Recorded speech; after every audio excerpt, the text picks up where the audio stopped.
We first met the family of 29-year-old Salome Kanini in January at the Kenyatta National Hospital. Hers was the third case of a woman hospitalized because of brutal abuse by her spouse, reported by the mainstream media that week.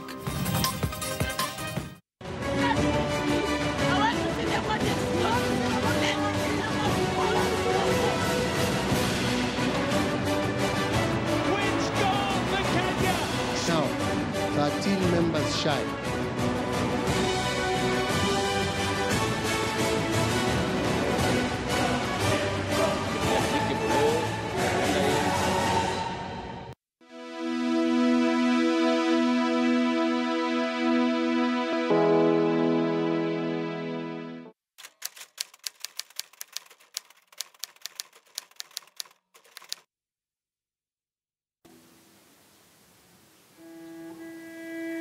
This was the aftermath of a domestic squabble that had left two young children in disarray. One parent fighting for their life in hospital, the other facing prison for the act. The alleged perpetrator of the heinous act sent to prison awaiting charges of assault.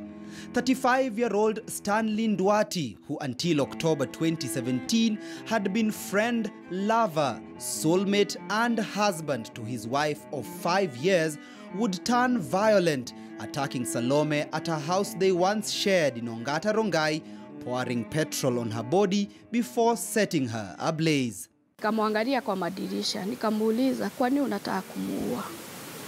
Nilipomuuliza tu hivyo alichukua petroli, akamumwagilia, akapiga kibiriti. Yeye akarudi ndani kwa bedroom, akaacha Salome akichomeka. Following a series of disagreements between the two, Salome had decided to leave her husband, a decision neighbors say did not augur well with Stanley. Stanley is alleged to have lured Salome to his house on the 4th of January under the guise that he was going to give her school fees and school uniform for their firstborn son. When Salome arrived there in the company of her brother, Stanley allegedly quickly grabbed her, pulling her into the house while locking out Salome's brother Njenga. In the ensuing melee, Stanley is accused of stabbing Salome's brother. Kavunja dirisha mkono wa kushoto. Dadangu akaanza kupiga nduru. Nisaidie. Nikamwambia kuja hapa kwa dirisha kumwagilia maji moto ipoe.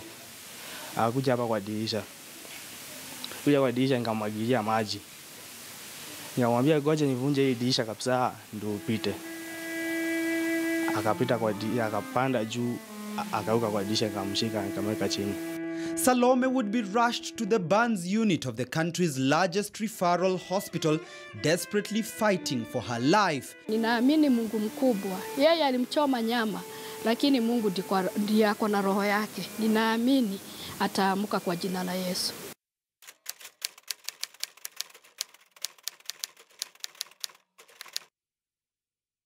Family in Juja is mourning after a man killed his wife and 3 children before setting himself ablaze in their family house. Exactly a week after we highlighted Salome Kanini's plight, we would swiftly make our way to Maraba area, Juja constituency. Our reporter Timothy Otieno is in Juja and now brings us this very sad story. Timothy, a very good afternoon to you. It is believed that he went after his wife in the adjacent room that we'll walk to right at this particular moment. And there is where he is believed to have killed his wife. Yet another case of domestic violence that specialists are now terming as intimate partner violence. A domestic quarrel on the night of January the 15th, 2018 would result into this: charred remains of a house that used to be a home for 40-year-old Patrick Nderitu and his 32-year-old wife, Rosemary Kanini. Neighbors say they had loud quarreling on that fateful day before realizing that the house was on fire at around 1 a.m.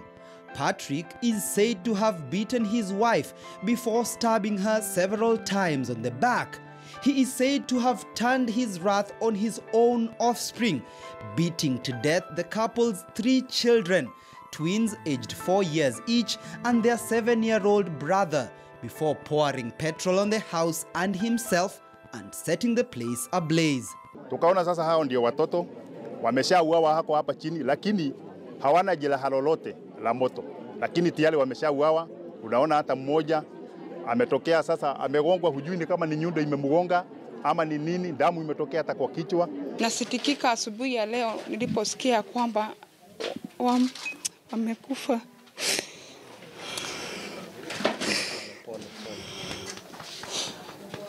Mama ya watoto hao ni mama mpole mwenye furaha kila wakati.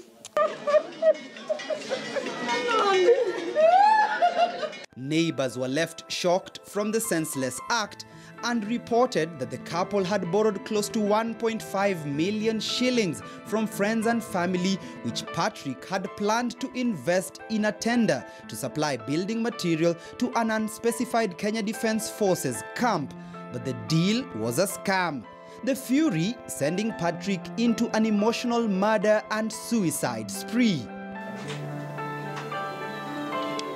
Neighbors say Rosemary had on several occasions opposed her husband's move to invest in the fraudulent deal, a situation that led to imminent strife within the relationship. Nikamwambia ujue bwanako akikoniwa hiyo pesa atajiua. Na sister yangu kitenya aliniambia na mimi siwezi achwa, hata mimi najiua. Nikamwambia hiyo ni pepo mmeingiza kwa mboma na hii pesa itawaletea mashinda. Before neighbors would break the doors to the homestead, all 5 family members, including the perpetrator of the act, had already succumbed. Nilipigiwa simu nikienda kazi asubuhi.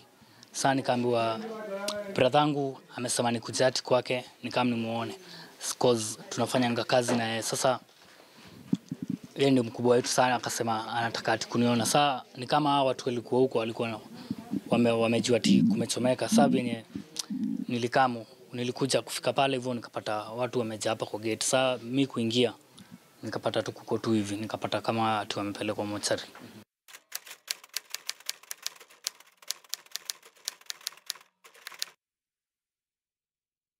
Leo utaniona Ashu, leo utaniona. Ile rudi alifanya dada yako ni kidogo. Umejileta vizuri, umeingia trap. This amateur video was taken by a 37-year-old woman whom we'll call Fathumo, yet another victim of domestic violence who came out to share her story.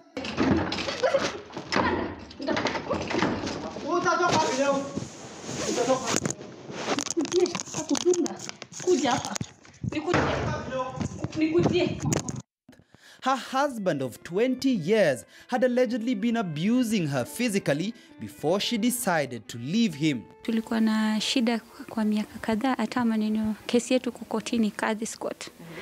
So jirani tu alikuwa ananiambia mzee wangu anataka kuongea na mimi. Sasa kwenda kwake akaniambia mzee wako amesema urudi hivi. Basi mimi nikamwambia siwezi kurudi kwa sababu ananitesa kila mara, ananifukuza kwa nyumba. And Fathumo says the abuse was also spread to their 6 children. Saeed Osman is the man believed to be behind the genesis of these vicious scars that Fathumo has had to live with since 2014, when she claims her husband began to change. Ni vile alikuwa ananichapa, ananitesa kwa nyumba, kunifukuza, kunifungia nje, kunitukana mbele ya watoto, mpaka anafunza watoto yani matusi, mpaka watoto saa zingine wananidharau kwa nyumba, anatukana familia yangu, anasema mimi ni kutoka family maskini, si deserve hata kukaa kwa hiyo nyumba. Sasa basi nikasikia uchungu, wazee wakakuja wakiongea kila mara, wanasema rudi tu kwa bwanako, hakuna palingine utaenda, umemzalia watoto, vumilia, mpaka kanifukuza kwa duka yangu yuko kwa plot yetu. But Fathumo is lucky to be alive. More and more victims of gender-based violence seldom leave their marriages with their lives. 32-year-old Rosemary Kanini, alongside her 3 children, died in a fire started by her own husband in their matrimonial home. 4 days after Salome Kanini had been rescued by neighbors from the burning flames in her own home, she succumbed to the 60% burns injuries she had received while battling from the fire. It is painful, but sina la kusema.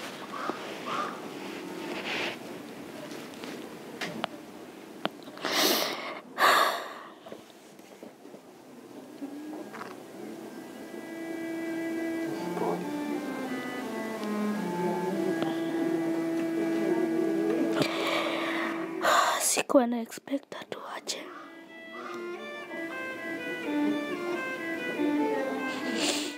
They have become the recent faces of this vice in Kenya, a dangerous trend that has made headlines for the past several months, sparking public outrage but little change.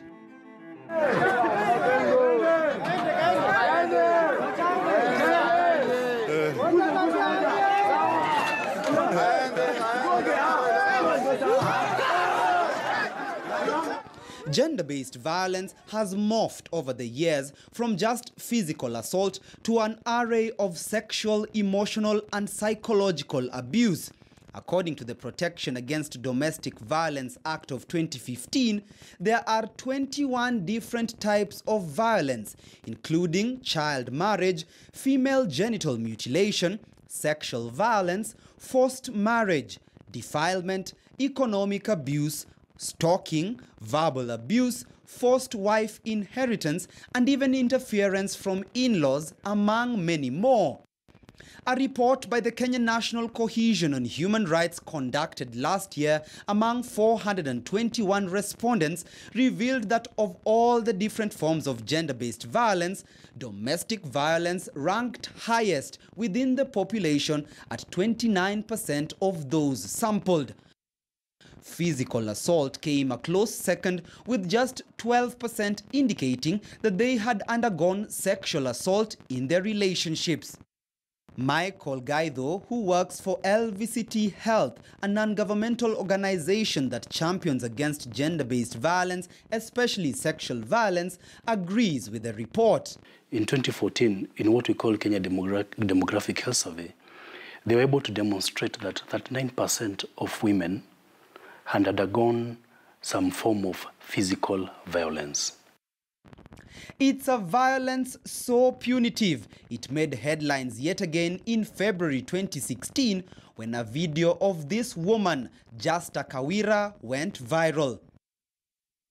This domestic row had boiled over after her 30-year-old husband John Washira accused her of stealing from him after a drunk stupor. Justa Kawira's ordeal sparked public outrage, not just because of the level of brutality that she underwent in the hands of her husband in Nairobi's Lang'ata area, but also because when the ordeal took place, no one intervened to try and stop the violence. The person who captured the beating on their phone continued recording without attempting to stop the assaulter.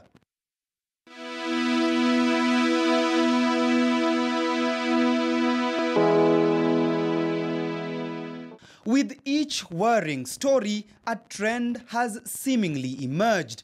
Through our inquiries, we have noticed some common traits of the cases of brutal domestic abuse we've researched on.